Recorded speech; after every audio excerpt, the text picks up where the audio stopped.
বৃহত্তর যশোর অঞ্চলে টেকসই কৃষি সম্প্রসারণ প্রকল্পের আওতায় ঝিনাইদহে ৩ দিনব্যাপী কৃষি প্রযুক্তি ও প্রদর্শন মেলা ২০২৫ শুরু হচ্ছে আজ।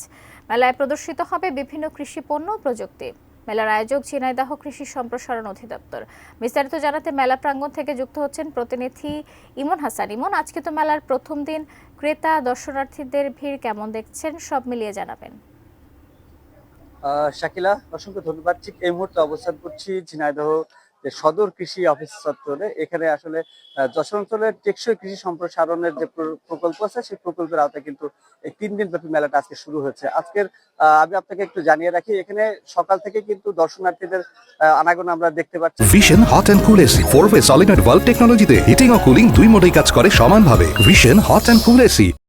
এখন এই মুহূর্তে কিন্তু শুরু হতে যাচ্ছে যে এই উদ্বোধন, এই মেলা 3 দিন ব্যাপী। অলরেডি এখান থেকে কিন্তু একটি র্যালি বের হয়ে গেছে এবং আমরা দেখতে পাচ্ছি যে এখানে কিন্তু বেলুন নিয়ে চলে আসা হচ্ছে। এখনই বেলুন ওড়ানো হবে এবং এই যে মেলার উদ্বোধন করবেন কিন্তু ঝিনাইদহ সদরের যিনি ইউএনও রাজিয়া আক্তার চৌধুরী, সেই সাথে আছেন ঝিনাইদহ জেলা প্রশাসক আব্দুল আওয়াল।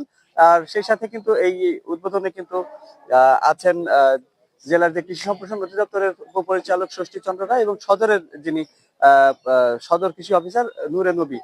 তার নেতৃত্বে কিন্তু দেখেন, আমরা ইতিমধ্যে কিন্তু দেখতে পাচ্ছি যে মেলার গেটে কিন্তু ফিতা কেটে ভেতরে প্রবেশ করছেন র্যালিটি এবং সেই সাথে উদ্বোধন হয়ে যাবে কিছুক্ষণের মধ্যেই।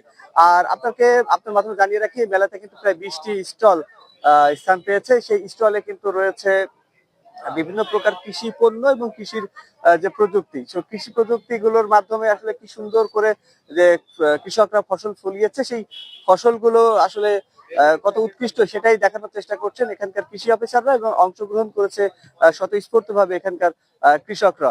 তো সব মিলিয়ে যে এখানকার কৃষিটার উন্নয়ন হচ্ছে, সেটার একটা প্রচারণা পড়বে কিন্তু এই মেলার মাধ্যমে। এবং যারা এখানে ঘুরতে আসবে তারা কিন্তু কৃষির সাথে সম্পৃক্ত হবেন এবং ছাদ কৃষিকে নতুন ভাবে আনার জন্য এখানে ছাদ কৃষির একটি স্টল পেয়েছে। তো সব মিলিয়ে কৃষি মেলা কিন্তু জমতে শুরু করেছে। এই ছিল আমার কাছে ঝিনাইদহ কৃষি মেলার সর্বশেষ তথ্য।